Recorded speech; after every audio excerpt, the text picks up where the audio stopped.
In this lesson we're going to learn how to do a new shape of bar chords. In the last session you'll recall we learned how to do E-shaped bar chords, where we took the E chord and we made it into a bar chord and then took the various shapes from there, the minor, the seventh, the minor seventh and also the major. So we're going to do the same thing this time with what's called A-shaped bar chords, where we're going to take an A chord and make it into a bar chord. Now it doesn't work quite the same way for the major, but first of all we'll get the bar down. So we'll just put our bar down as normal, the same way we did it last time. And then we'll do the major shape. Now to do the major shape we have to do another little secondary bar with our third finger, where the third finger has to go in a little mini bar like that, just across the fourth, third and second strings, like that there. So it's quite difficult to do between that and doing the main bar as well, and as you can see my finger has a bit of a shape to it like that, where I'm bending the main knuckle backwards there. So that's our major shape for A-shaped bar chords. We can also do other shapes of course, but we'll just concentrate on the major shape for the time being. So try and get that like that. The second finger doesn't actually rest down there like that. It actually sits up like this most of the time, but just for the purposes of being able to see what's going on, I'll put it down like that. So, just like the other bar chords had a root note, these ones have a root note as well. However, the previous bar chords had their root note on the 6th string, so we learned all the 6th string notes. With these bar chords, they have their root note on the 5th string. So, if this open 5th string is an A note, as we know, and we just go up through it from there, we know that's A sharp, then the second fret is B, third fret is C, D, E, etc. there. So we now have a new root note, as you can see with the chord diagram there, that is on the 5th string. So that's the one with the X, so depending on what this note here is, we put the bar down, and we're now playing a new chord. So let's go through and play a chord. If we were on the 2nd fret, we know the root note on the 5th string is a B, so we then play our new shape like that, where we bar the little third finger down there, and we're playing a B chord now. So that's also done as a bar chord like that with the E shape, but we can do it in an A shape as well. So most of these bar chords you can actually do in multiple places, but for the time being what I want you to do is learn the notes on the 5th string for the new root notes. So they're in different places than the ones on the 6th string, so that's where the tricky part will come in, and try and get the shape down. Now with your bar finger, the first finger, you can quite happily bar across all 6, leaving an overhang, about a centimetre overhang if you want to as well, but ideal technique is to get the bar so it only goes across the first 5 strings, and then the tip of the first finger just lightly touches the 6th string and muffles it out, because theoretically it's meant to be muffled out. Now this is very difficult to do at first, and you'll find it to be a long time before you better do it accurately, but for the time being, if you just take the root note and then put the finger down flat, and then play the major shape from there. So let's try a couple. If we were on the 5th fret, we'd go A, B, C, and that'd be a D. Then we'll put the bar down. We're now playing a D chord there. If we were on the 7th fret, the root note's an E note, so that's an E chord. On the 3rd fret, the root note's a C, so it's a C chord. And you've got all the sharps and flats in between there as well. You've got C sharp and D sharp, and then you've got F sharp here, and of course you've got D flat, and then C sharp, D flat are the same note. So it works in the same principles as what the notes on the 6th string did as well. We've just applied them to the 5th string for our new shape bar chords called A-shaped bar chords. So again, we'll just recap. The root note's on the 5th string, so the bar goes across just the first 5 strings if you can manage it, and muffles out the 6th. It takes this note as being the root note, depending on what that note is, the chord is. We put the bar down, and then for a major shape we put our 3rd finger as a little mini bar going across the 4th, 3rd and 2nd strings, and try and bend it up.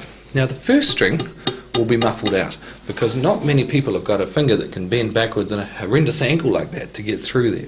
So generally the 1st finger will the 1st string will be muffled out by the 3rd finger, and that's just the way they are. So in effect they're only a 4-string chord. The 6th string's not played, it's muffled out by the 1st finger, and the 1st string's not played, it's muffled out by the 3rd finger.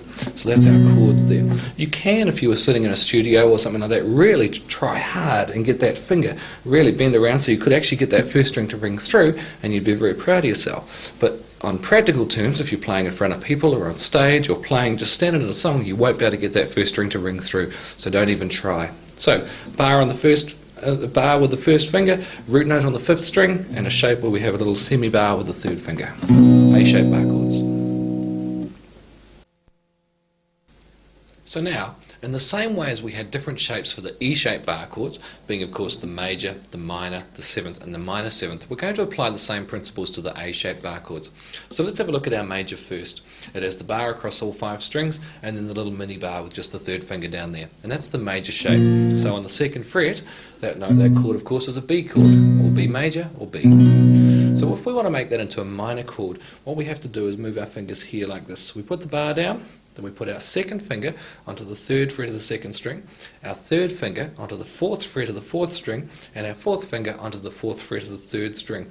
So we have a chord like that, which if we look carefully at it, it's just like an A minor chord. All we've done is move the A minor chord up in the same way we did the E's, and move the E's up. So that's why they're called A-shaped bar chords, because they're taking the shape of the A. So that's the minor shape like that. Quite tricky. Now the next one is the minor 7th shape, where to do that all you have to do is just lift off the 4th finger, nice and easy. And that's now a minor 7th chord. And the last one is the 7th shape, which has to be just like an E7 chord like that, or sorry, A7 chord like that. And to make it into a 7th, we put the bar down, 3rd finger goes onto the 4th fret of the 4th string, and 4th finger goes onto the 4th fret of the 2nd string. The 2nd finger's not used there, and this is the 7th. So we have 4 different shapes of them. We have the major, which is the one with the mini bar. We have the minor, which of course looks like an A minor chord. We have the minor 7th, which is just the minor with the 4th finger lifted off. And then we have the 7th, which uses the 1st finger, the 3rd finger and the 4th finger, and the 2nd finger is not used. Don't try to get the fingers out there and do a good stretch like that, because it's totally not practical. You might be able to get it now, but again, on stage and that you definitely wouldn't be able to get it. So the 3rd finger, 4th finger, and that for the 7th, minor, minor 7th, and then the major. So it's probably quite confusing to you, all these different shapes all over the place. On the E-shaped chords we have minor, major, minor 7th and 7th, and also on the A-shaped chords we now have major, minor, minor 7th and 7th, each with a different root note. The E-shaped bar chords of course use the 6th string as the root note, the A-shaped bar chords use the 5th string as the root note, so there's quite a lot going on. It might take some serious study on your behalf to actually start to figure these out properly. Let's have a look at all the root notes, make sure you get them sussed all the way up and down the strings. Try and learn the shapes, and try not to get too confused, because they do look similar, and it will take quite a bit of practice until you actually get around the similarities and start to learn what they should and shouldn't look like and what they are. But try and remember to differentiate between the shapes, the E shape and the A shape, and not to get confused with an A-shaped bar chord that's actually an E, or an E-shaped bar chord that's actually an A. For example, if we were to do an A chord on the 5th fret, the root note would be on the 6th string, so it's an E-shaped bar chord, but it's an A chord. You understand what I'm saying there? E-shaped bar chord, because that's just the shape that it's taking, but that's an A chord. And on the 7th fret of the 5th string, the note is an E up here. So if we do a major shape like that with A shape, that's an E. So that's an A-shaped chord, that's an E. That's where the tricky part will come in. Different shapes, different root notes, and completely different chords.